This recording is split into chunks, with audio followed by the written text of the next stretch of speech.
po ang ating session.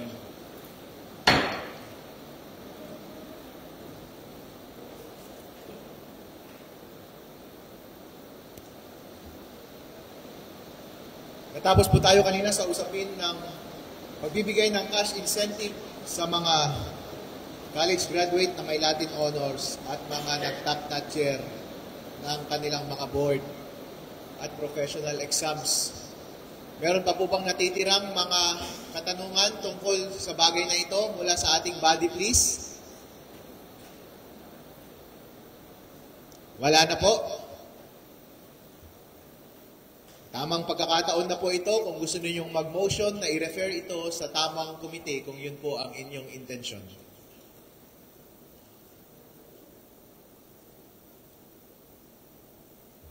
Mr. Chair, I move that this matter be referred to the Committee on Education of the Sangguniang through the Honorable Adtud.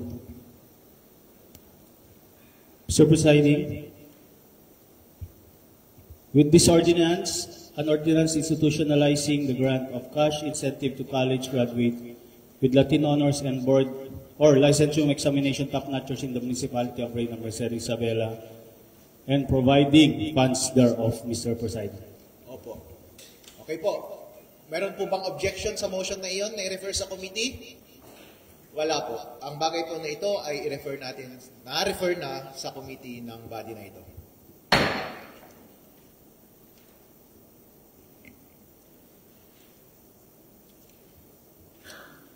Mr. Leader, let's go ahead. The Honorable Galabay. Sa susunod na bagay na lang po. Okay. Sa susunod na bagay, Mr. Presiding Officer, I move that the Secretary be directed to read the items under any assigned business or measures proposed for second or third reading. Mr. Chairman, included in the agenda originated from the privileged speech of Honorable Galabay, the inclusion of two proposed measures. One is the ordinance mandating all contractors of government infrastructures projects implemented within the municipality of Reyna Mercedes to secure business permit, clearance, and other related documents from the municipal government prior to the commencement of any project and providing penalties for non-compliance thereof. Honorable Galabay. Thank you, Mr. Chair, Your Honor. Distinguished colleagues, good afternoon.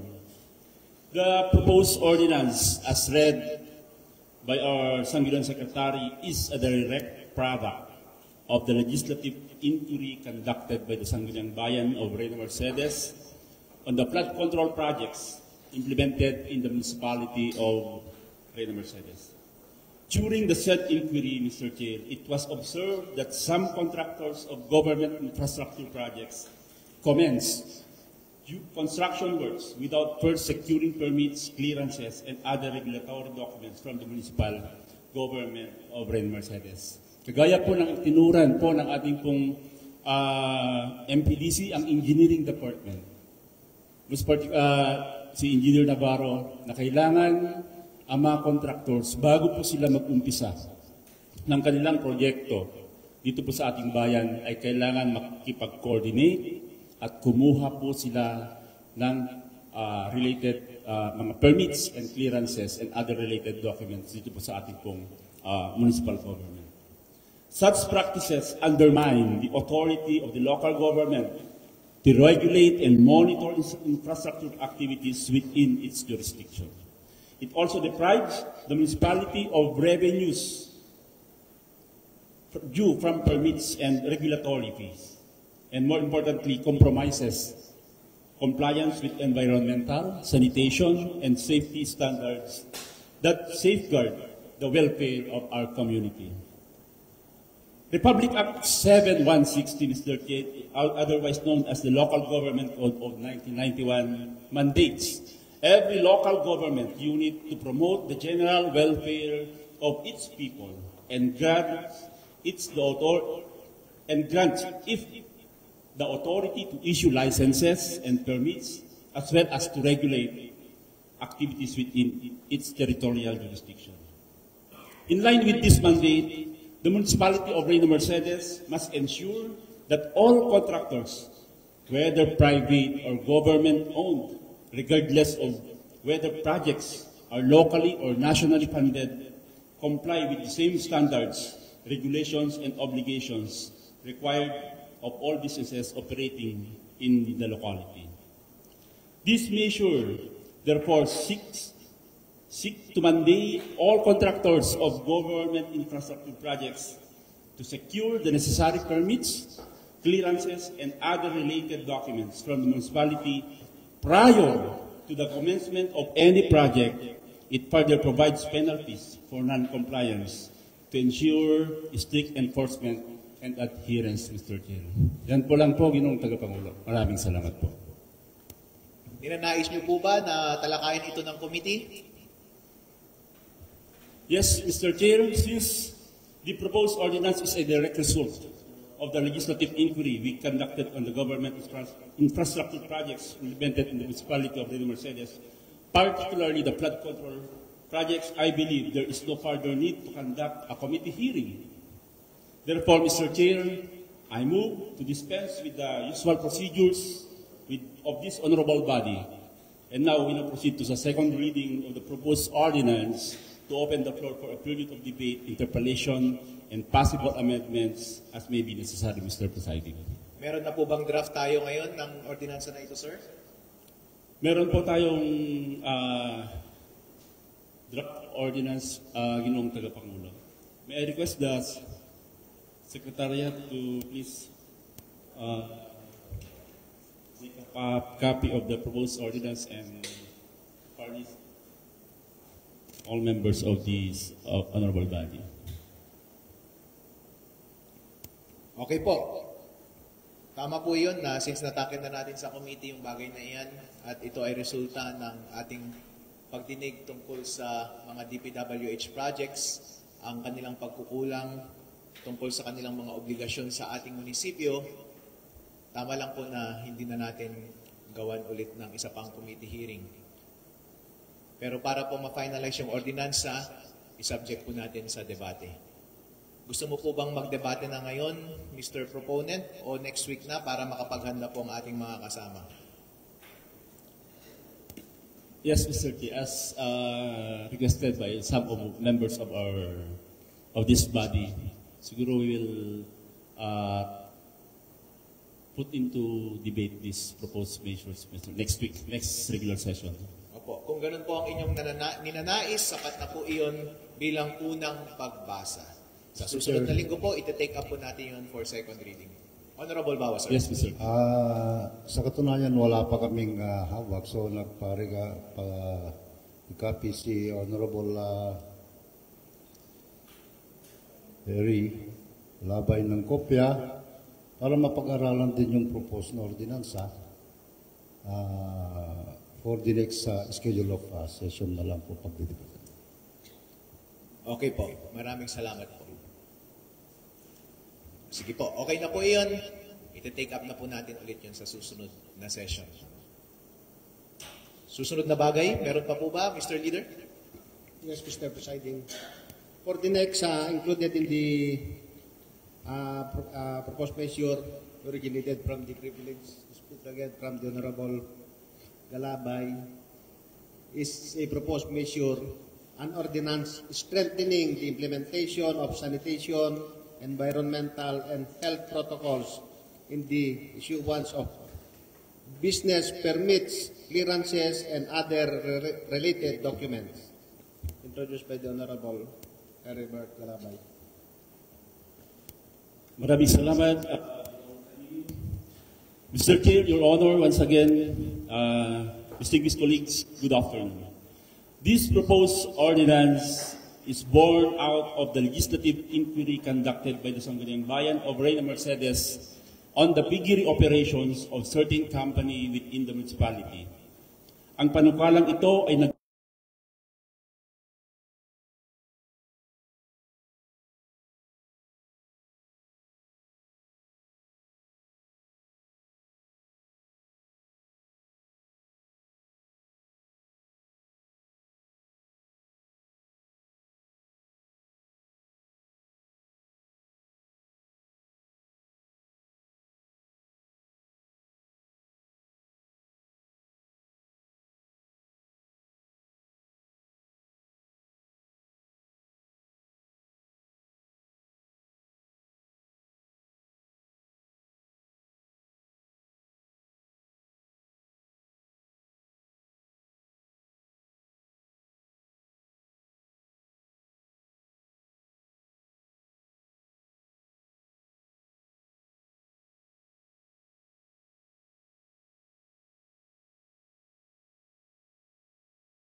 Bara ng naturang ordinansa. Maraming salamat po. Sa pagkakataon po ito, kung wala po kayong intensyon na i-refer ito sa committee dahil subject na po ito ng nakaraang pagdinig, okay lang po. At kung wala rin kayong intensyon na buksan ang ating body para sa debate, para sa pangalawang pagbasa, okay na rin po ito. Ito-take up na lang po natin for second reading next session. Hindi na po kailangan mag-motion. Yes, Mr. Chair. Sige po. Honorable Adun, sir. Mr. Presiding, ang pagkakalam ko po dito, wala pa po tayong sanitation code, environmental code po. Paano natin may strengthen yung implementation po nito? Tignan po natin yung draft, sir, and then maganda pong tanong yan pagdating sa debate. In the meantime, kung gusto nyo pong trabahuin yan, bago tayo mag-session ni Mr. Honorable Garabay, yan po ay ine-encourage. Para po ma-minimize natin yung mga minimal, non-substantive work sa session na. Para yung mga iti-take up lang natin ay yung substantive provisions and amendments. Thank you, Mr. President. Meron pa po ba? Wala na po, Mr. Chairman. Dito na po tayo sa third reading. Ang iyong proposition pala kanina, Mr. Honorable Floor Leader, tungkol sa sementeryo, hindi ka pa nakapag-motion para i-refer sa tamang committee. Yes, Mr. Presiding Officer. Gusto mo bang talakayin na lang ng committee yon sa hearing natin? Yes, Mr. Chair. Gusto ko lang pong i-refer na siya ngayon para magkaroon tayo ng update or informasyon for our next session po. Sige po, i-refer mo na po ito para hindi na po natin ulitin mamaya. With regards to the privilege message of this representation, with regards to the crafting of a proposed cemetery code for the municipality of Reina Mercedes, Isabela, I move that this matter be referred to the Committee on Public Utilities through the Honorable Chair, Honorable Arnold Barangan, Mr. Chair. Meron po bang objection? Wala po. Ang bagay po na iyon ay refer sa tamang committee. Sa susunod na bagay, Mr. Secretary. Yes, Mr. President, we are now in the third reading with the proposed ordinance. Regarding the updating of the municipal revenue code of the municipality of Reina Mercedes. That was referred to the Honorable SB Member Paulo Aradon. Mr. Presiding, in regards with updating the Municipal Revenue Code of Municipality of Reina Mercedes, I have the copy of the updated facilities rent po natin. Ito po yung last week po na binigay ko po yung kopya po, both lahat po ng mga members. Ulitin ko po yung function hall, 7,000 po ang renta. Sa conference hall, 3,500 po, Mr. Presiding. Sa covered court, 2,000, Mr. Presiding. And sa Judge Manuel T. Respicio Memorial Coliseum, na ito po ay aircon, for 8 hours po, 4,000 each hour, so 32,000 po ang renta po doon, Mr. Presiding. Since ito po ay pangatlong pagbasa na, maaari pong meron tayong kopya ng nasabing Revenue Code, ang siyang amendment, para po mapagbotohan na natin yung version na yun. Meron po ba tayong kopya? Mr. Secretary,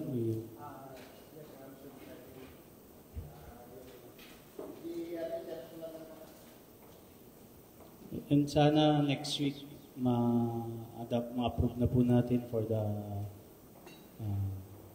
final reading. Sandali lang po. Since pangatlong pagbasa na po ito, ang inaasahan po namin ay pagbobotohan ngayong araw na ito. Yes, Ito po, po ba ay intention ninyo na pagbotohan na ngayong araw o next week? Ngayon na po sana, Mr. President, para next week po. Final na po ba yung draft na yun? Yung kopya lang po ng facilities rent po yan. At sana next week na lang po, Mr. Presiding, at para madraft na rin po yung ordinansa niya by our Secretary Department. Thank you po. Alright. Meron po bang katanungan mula sa ating body tungkol sa draft na iyon? Ay tungkol sa ating proposed amendment sa Revenue Code pagdating sa renta ng fasilidad? Katanungan? Alright. Sige po. Tingnan po natin yung draft ng amendment. And pagbotohan na lang natin next week. Isama na rin natin yung debate at deliberation sa araw na yun. Meron pa po bang ibang mga bagay?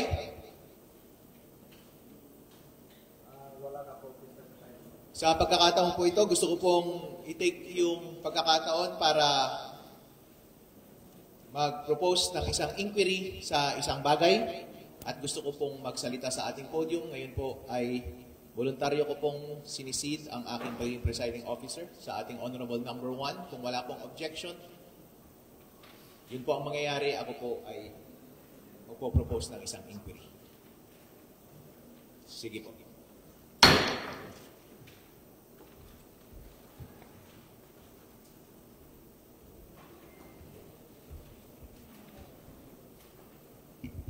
Thank you, Mr. Presiding. We recognize our Honorable Vice Mayor, Attorney Harold Respicio. Magandang hapon po sa inyong lahat. It is an honor po para mag-propose ng isang sisiyasat tungkol sa isang bagay na mahalaga sa ating bayan. Ito po ay patungkol sa karapatan ng bawat mamamayan sa ating bansa na magkaroon ng just compensation para sa every time na kunin ang kanilang pribadong pag-aari para sa public use at dapat binabayaran sila ng ating gobyerno. Ngayon po, ang ating pong konstitusyon ay ito ang sinasabi. Private property when taken for public use shall be paid with just compensation. Ibig sabihin po, karapatan po ng bawat mamamayang Pilipino na ang pagmamay-ari nila ay sa kanila. Pero, pwedeng kunin ng gobyerno, ibig sabihin ng national government, ng DPWH, ng munisipyo, o kahit na anong ahensya ng gobyerno, na kunin yung kanilang private property basta mabayaran sila ng sapat na compensation. At dapat yung pagkuha nila ng private property ay para sa public use.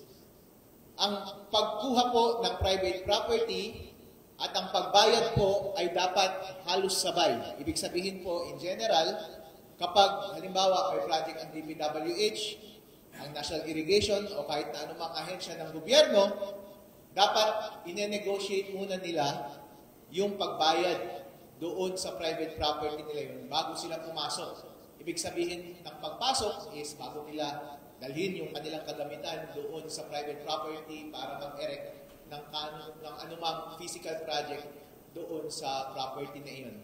At kung merong objection yung may-ari ng private property, pwede nyo pong pigilan yung pagpasok. Pwede po siyang pumunta sa korte at questionin yung nature ng pagpasok, public use ba yun, or yung amount ng just compensation. Pwede pong makakuha ng order ang gobyerno para po makapasok doon sa private property na yun. Pero inulit ko po, dapat po every time na kinukuha ang isang private property ay dapat po sila ay binabayaran. Sa akin pong opisina, marami pong lumapit na mga mamamayan ng Reyna Mercedes na naapektuhan ng proyekto ng ating gobyerno na hindi nababayaran ng just compensation. Isa po yan, yung mga proyekto na ginawa ng DPWH dito sa Nampaco Pequeño. Meron pong nagbigay sa akin ng letter na sila Flora Ancheta, George Quitors, Joel Quitoras, Arnel Reyes, Bonifacio Quitoras. Meron pong proyekto ang DPWH na hindi sila binabayaran.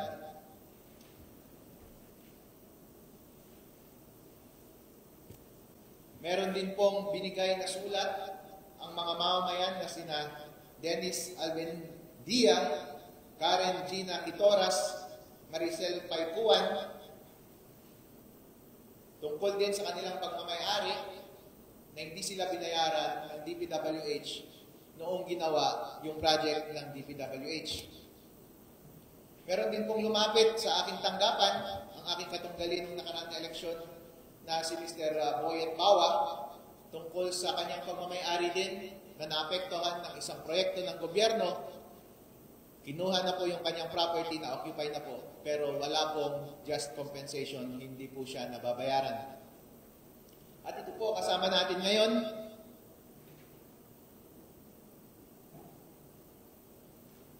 ang pagmamayari na lupa dito sa Purok 2, dito sa Turod, tungkol sa proyekto ng National Irrigation Authority noong 1940s pa, or 1970s. O 1970s pa, ginawa po yung irigasyon na yun, pero hindi po sila binayaran ng just compensation. Inuulit ko po, isa pong oppression or pang-aapi or paglabag sa karapatan ng mamayang Pilipino kapag ang kanila pong private property ay kinukuha ng walang just compensation. Ngayon po, particular dito sa lupain, dito sa may bandang Turod, Purok 2, alam niyo po yan, nakikita po dito sa likod ng munisipyo, meron pong daanan yun sa tabi niya. At yung daanan na iyon ay marami pong dumadaan. Mga tao din, mga mamamayan, at meron din mga truck sa kanilang pagnenegosyo. Ang tanong po, kasama po ba sa inappropriate or sa eminent domain, sa in-exercise na eminent domain yung daanan na iyon? Alin po ba ang natitirang pagmamayari ng mga may-ari ng lupa na iyon sa Purok 2? Para po masabi na nakuha sa paraan ng eminent domain ang isang private property, dapat po ang gobyerno ay makapagpakita ng dokumento na merong voluntary na kontrata between sa may-ari ng lupa at ang gobyerno. Usually po, deed of sale, deed of donation, o kahit anong deed of conveyance. Yun po ay nangyayari during negotiation at maililipat po yung titulo o kahit na anong rights over the property doon sa ating gobyerno. Kung hindi po nagkaroon ng voluntaryong palitan ng property between the private individual at gobyerno, usually po dumadaan yan sa expropriation proceedings. Yun po yung tinutukoy ko kanina, na kailangan pumunta sa korte ang gobyerno para kunin ang lupa at i-deposit nila yung just compensation doon sa kotse, ay doon sa private property. Itong dalawang paraan lang po na ito ang tanging pwedeng gawin para epektibong mailipat sa karapatan ng gobyerno ang isang private property. Kung walang voluntary conveyance sa pamamagitan ng deed or kung walang compulsive taking sa pamamagitan ng expropriation proceedings, hindi po epektibong naging public property ang isang bagay at nananatili itong private property. Ngayon po sa lupain ng mga mamamayan ng Purok 2 na aking tinutukoy ngayon, dyan sa may barangay Turod, tinignan ko po ang kanilang titulo. Nasa kanilang pangalan pa rin po ang lupain na iyon. Pagdating sa likod, wala pong annotation tungkol sa claim ng government over sa kanilang part ng kanilang property. Ibig sabihin, wala pong deed or voluntary transaction between private individuals at ang gobyerno para ipakubaya sa publiko, sa pagmamay-aring publiko, ang parte ng kanilang lupa. At wala rin pong expropriation proceedings na nangyayari. Dahil kung meron man po, ay hindi na buo ang titulo at meron po, o kaya merong annotation sa loob. Ibig sabihin, walang epektibong expropriation na nangyari sa kanilang lupain. At ang kanilang lupain ay nananatiling pribado sa kasalukuyang panahon simula noong 1970s. Ako po ay nagtanong, inutusan ko po ang staff ng Sangguniang Bayan at Vice Mayor para magtanong sa DPWH dahil meron silang inventaryo ng mga public roads. Magtanong din sa DILG at magtanong din doon sa National Irrigation Authority kung nasa inventaryo nila yung irigasyon at yung daanan ng tinutukoy kong property diyan sa Purok 2, Turod, Reyna Mercedes. Sa DPWH at sa DILG, wala po sa kanilang inventaryo, at least wala silang binigay sa aking informasyon o kahit na anong papeles na nagsasabi na yung daanan na iyon ay isang public road or public way. Wala po. So, presumably, isa po pa rin itong private property. Pagdating naman po sa irigasyon, malamang nasa listahan yan ng National Irrigation Authority. Pero po sa daanan ay wala pong, hindi po standard na attach ang parating daanan sa isang irigasyon. So hindi po nila pwedeng sabihin na attach yung daanan doon sa irigasyon kung ang irigasyon lamang ang nasa kanilang mga papeles. Ngayon po, pagdating po sa taken na, nakuha na yung irigasyon dahil meron ng public project, public work na nandun, hindi na natin pwedeng tanggalin yun kasi nakompleto na yung pagpasok. Ang tanging pwede na lang natin gawin ay singilin natin ang gobyerno na bayaran na ninyo kami dahil 1970s pa dapat binayaran ninyo yan. At magbayad kayo ng interes at magbayad pa kayo ng maraming bagay dahil obligasyon nyo sana yan noong panahon pa iyon.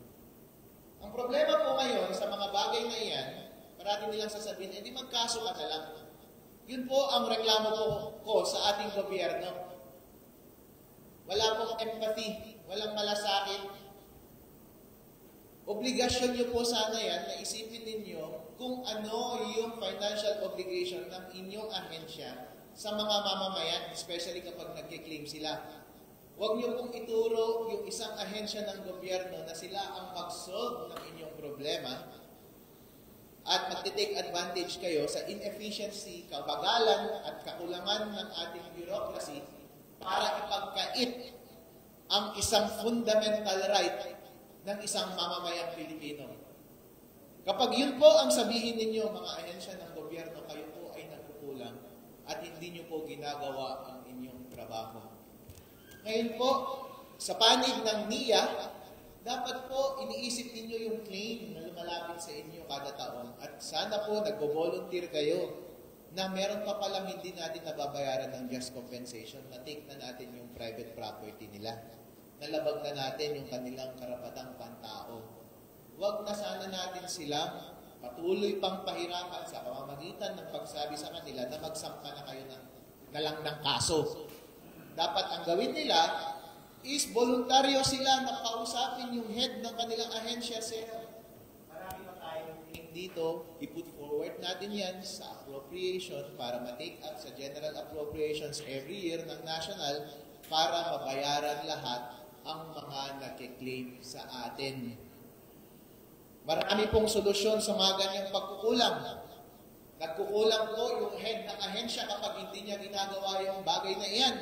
Again, paulit-ulit po tayo, parating sasabihin, di kasuhan mo na lang, panagutin mo na lang sang-ayon sa batas. Pero ganyan na lamang po ang nangyayari sa Pilipinas. Parating iniiwasan ang responsibilidad at umaasa tayo sa mga late at too late na hakbang na inefficient din at bureaucratic din at corrupt din na hindi rin effectively depriving ang karapatang pantao ng mga mamayang Pilipino.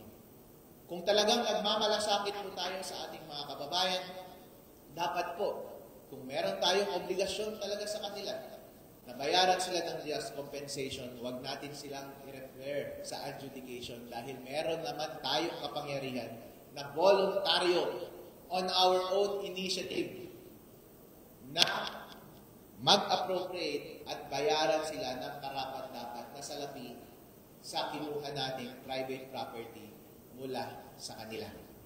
Kaya ang inquiry po ito ay iimbitahan natin yung National Irrigation Authority at atin silang tatanungin, bakit hanggang ngayon ay hindi pa kayo nagbabayad ng just compensation dito sa ating mga kababayan sa Purok-2 Turod. At ganoon din po ang DPWH sa mga nabanggit kong project kanina dito sa Napakco Pequeño at sa isang project na naka-apekto sa lupain ni Mr. Boyet Bawa. At tanungin natin kung sino ba ang may pananagutan sa pagbayad at sino ang dapat nating mapanagot. Ngayon po, papunta po tayo sa issue ng daanan doon sa tinukoy kong pagmamayari sa Purok-2 dito sa Turod, Reyna Mercedes. Since wala siya sa inventaryo ng mga public roads sa DILG at sa DPWH, at since ang titulo ay malinis tungkol sa private road, sa road na iyon, at hindi siya na-appropriate at walang voluntary transaction na ginawa doon sa private road na iyon, ang private road na iyon ay nananatiling private at hindi siya public. Ibig sabihin, kapag ang mga nagmamay-ari ng lupa doon sa Purok-2 Turod na nasasakupan yung daanan na yun ay nagpatayo ng isang structure sa gitna ng daanan, karapatan nila yun. Dahil pagmamay-ari nila yung daanan na yun. Kapag may naputol na kahoy at nalaglag doon sa daanan na yun, at hindi nila nilinis, karapatan nila yun. Kung maapektuhan ang mga dumadaan na truck at mga iba pang sasakyan doon sa daanan na yun, pwede bang pabuksan at pilitin silang buksan ang daanan na yun? Mahihirapan po tayo. Bakit? Ang nakalagay po sa Local Government Code, ang council na ito actually, pwedeng i-declare as nuisance ang kahit na anumang bagay na humaharang sa isang public na daanan.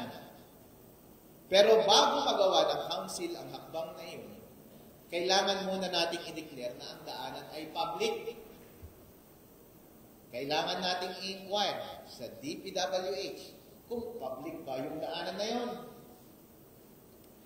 At sa mga karapat-dapat na ahensya, kung totoong public yung daanan na yun, bago natin babuksan yung daanan at tanggalin yung nuisance. Kaya ngayon po, lumalabas po ngayon na yung daanan na yun, na matagal nang dinadaanan actually, ng ating mga kababayan, ay isang private property.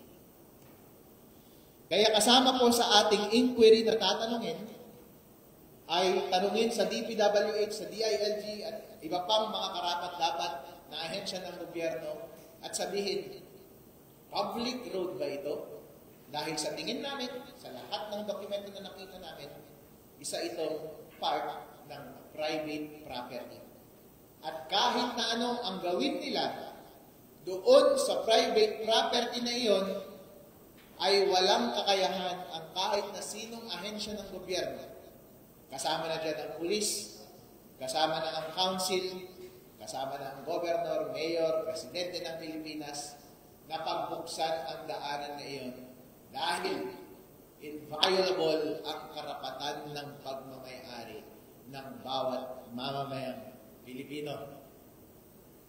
Ang isang private property po, porket matagal nang dinadaanan, wala pong tinatawag na prescription dyan. Ibig sabihin, na-acquire mo by prescription or dahil paulit-ulit mo nang ginagamit ng napakatagal, hindi po mag-o-obtain yung ganong karapatan ng publiko dahil ang titulo po, dahil ang pagmamay-ari po ay titulado. Kapag ang pagmamay-ari ay titulado at hindi negotiated yung right of way at hindi siya na-subject sa isang expropriation proceeding, hindi po natin pwedeng sabihin sa mga pribadong nagmamay-ari ng lupa na nag-acquire yung public ng karapatan over that portion ng kanilang lupain dahil lamang matagal na nilang ginagamit. Kaya ngayon po, I-refer ko po mamaya, mag-move po ako na may refer sa tamang komite ang bagay na ito. Pero umaasa po ako ng mabilisang pagsisiyasat at inquiry dito sa bagay na ito. At hanggat maaari ay mabayaran ng tama at just compensation ang mga mamayang Pilipino na naapektuhan ng mga government projects at magawa ang mga tamang transaksyon para makuha ang mga private property na isinasaalang-alang sa publiko o kaya maumpisahan ang tamang process ng expropriation over the properties na iyon. Hindi po pwede na habang buhay na nagdurusa ang mga mamamayan para lamang sa benepisyo ng iilan or kahit sabihin pa natin publiko. Kaya po lumabas ang Bill of Rights. Ang just compensation po ay kasama sa mga karapatang pantao. Mas mataas po iyon kaysa sa karapatan ng publiko, kaya po siya nasa Constitution. Mas mataas yung individual na karapatan ng isang tao na may-ari ng isang private property. At saka lamang siya i-deprive ng ownership after just compensation. So hindi po pwede na habang buhay na sila ay nagdurusa. Lalo na't sila po ay merong mga pangangailangan din sa kanilang pamilya. Ngayon po, kung gagawin nilang leverage para lamang tayo ay gumawa ng hakbang na hindi ipagbukas sa publiko ang daanan na iyon, hindi ko po sila masisisi. Halimbawa, may nalaglag na punong kahoy doon na mabigat. O kaya nagtambak ng mga mabibigat na gamit doon sa gitna ng daanan. O kaya may mga bagay-bagay na naipatayo sa gitna ng daanan, hindi natin alam kung sino ang may gawa. Pero it made effectively the public unable to access that road. Hindi ko na po masisisi yung mga private owners ng nasabing lupain na iyon. At kung ayaw nilang gumawa ng hakbang para i-clarify yung daanan na iyon para ma-restore siya sa paggamit ng publiko para lamang sila ay makakuha ng leverage para madalian nating ma-actionan ang pagbigay sa kanila ng just compensation at maisaayos ang ating pagkuha ng kanilang pagmamayari, hindi ko na po sila masisisi dahil karapatan nilang pantao ang bagay na iyan. Dahil dyan, ako po ngayon ay gumagawa ng motion para ang inquiry na ito ay ma-refer sa komite ng Public Works. Meron po kang ganun? Sige po. Yun po ang aking motion. I so therefore move. There's a motion from our municipal vice mayor to be referred to the committee chair of agriculture,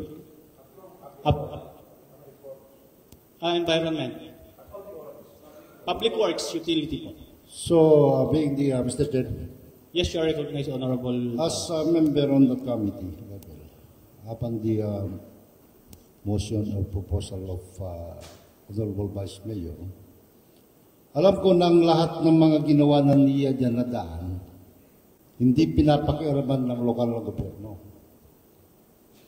Yung mga existing na nandyan na kanal, nung na-develop yan, bago pupuntahan ng kontraktor para gawin yung isang kanal, ayusin muna yung right of way.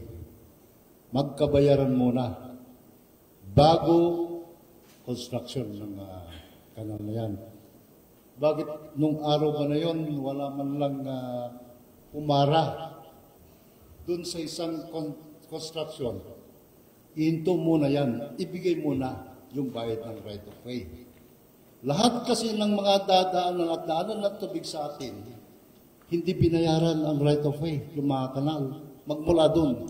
Kung itong mga taga-Turo sa Prupdos, ang mag-claim lang dyan, Mr. Chair. Hanggang dun na siguro, sa sakop ng Reyna Mercedes. Hanggang dun sa amin, hanggang sa partes ng Mercedes na dinanan ng kanal, walang nagbayad po ng right of way. Tama po yung sinabi under eminent domain kasi. Pag nagamit mo yung isang lupa at magagamit ng gobyerno, babayaran ka. Pero ang ginawa ngayon ng NIA, wala kahit isang tao na nagmamayari ng lupa, hindi binayaran yung right of way. So ngayon, ang recommendation ko dyan, habang nandito yung mga claimant, totoo na sagot pa rin ng titulo ninyo yan. Binabayaran nyo yung amilyar na dinaanan ng tubig o kaya daanan ng irigasyon. May karapatan po kayong humabol para angkinin yung mga property nyo, pero mas nakakalamang yung i-refer na lang natin sa abogado kasi si Vice Mayor abogado siya. Lalong alam niya kung ano yung mga hakbang na gagawin dyan. Kasi sa amin, hindi namin pinag-aaralan dyan. Undergraduate lang ako sa high school, college. So, ang abogado kasi pinag-aaralan ng ilang taon yan. Sa amin, wala kaming gaanong kaalaman dyan. Pag nakandak ang public hearing or committee hearing, committee chairman si Apo Albino Contapay, papatawag yung mga kaukulang ahensya ng gobyerno para magpaliwanag po. Yun lamang. Thank you, Honorable Bawa. You are recognized, Honorable Galabay. Thank you, Mr. Temporary Presiding. Meron lang po akong gustong katatanungin sa ating pong Honorable Vice Mayor sa kanya pong talumpati sa kanina. Honorable Vice Mayor, meron po bang prescription period kung saan pwede mag-claim ang isang individual ng just compensation? Ang isa pong right to own or right of ownership ay hindi po nagpre-prescribe against oneself. Ibig sabihin, kung meron kang lupain at merong nag-infringe ng lupain mo na hindi mo pinapansin, may titulo ka, hindi niya yun ma-acquire by prescription. Iba yung prescription na yun, acquisitive prescription, at iba rin yung sinasabi mong prescription by failing to act or enforce yung karapatan mo o yan. Ang tinutukoy mo po ay yung nag-prescribe na ba na mag-enforce ako ng karapatan ko over that piece of property? Hindi po. Hindi po nag-prescribe yun dahil akin talaga yun, yung property na yun. Ang doctrine po niyan sa jurisprudence, kapag ang isang lupa ay titulado, wala pong prescription.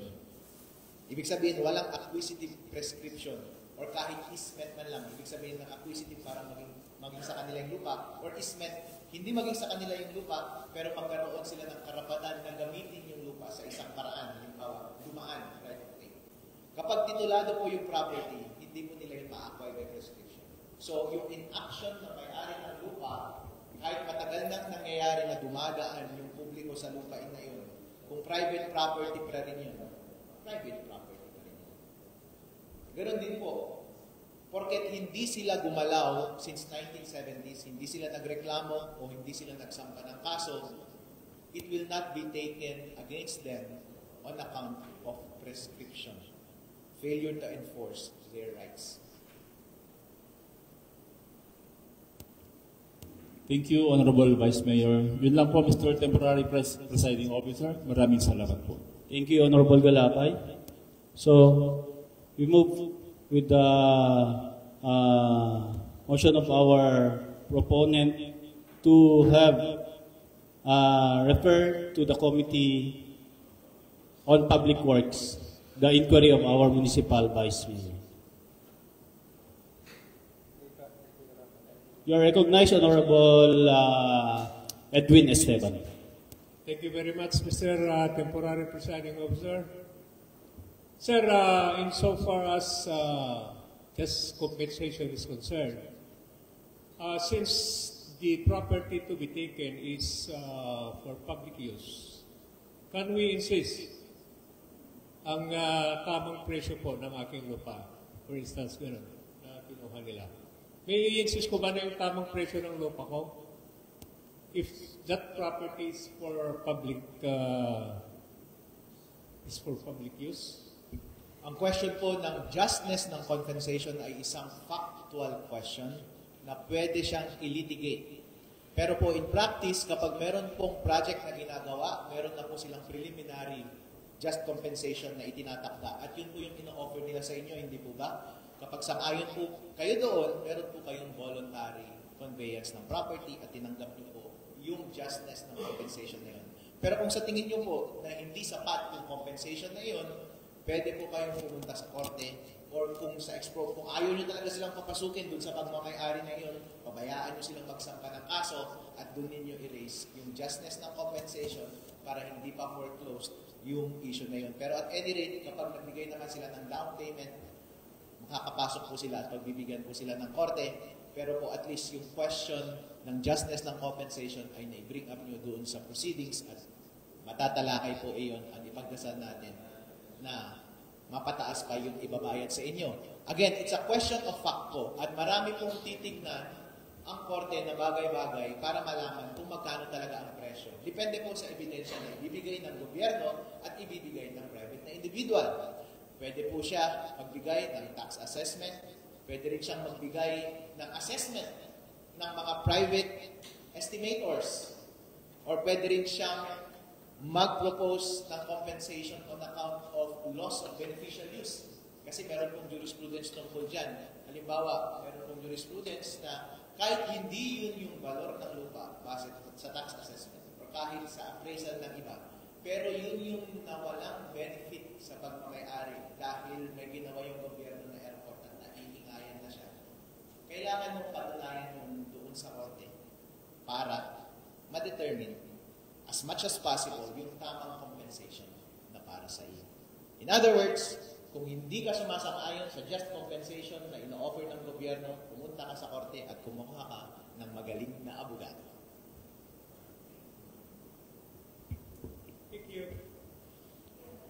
Thank you, Honorable Esteban and Honorable Vice Mayor.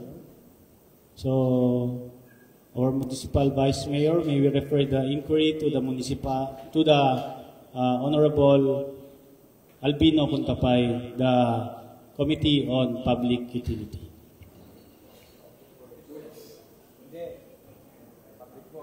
Public Works and Utilities. Thank you for presiding. Si Arnold pala yun.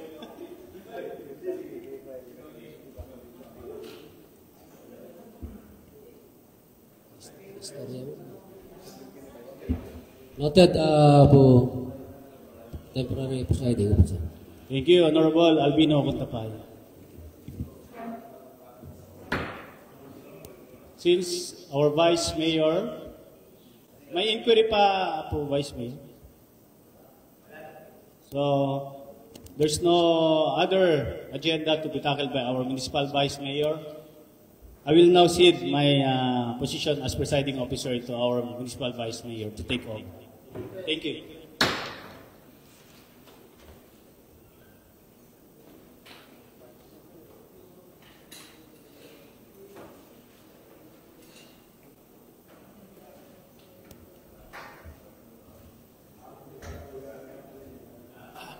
Sige po. Alright po. Meron pa po ba tayong tatalakayin dito sa ating body ngayong araw? Okay. Sige po. I think there's no more business to be taken for today's session. Mr. Presiding Officer, I move that we adjourn. Opo. Bago po yan, mukhang marami po tayong tatrabahuin sa mga committee. Kung gusto po natin itakil yung mga bagay sa committee at gusto natin ng more information, i-take up po natin sa committee hearings. Nasa trabaho po yun ng committee head po na mag-establish kayo ng time and schedule para sa ating mga committee hearings. At pipirmahan ko po lahat-lahat iyan para magawa po natin lahat.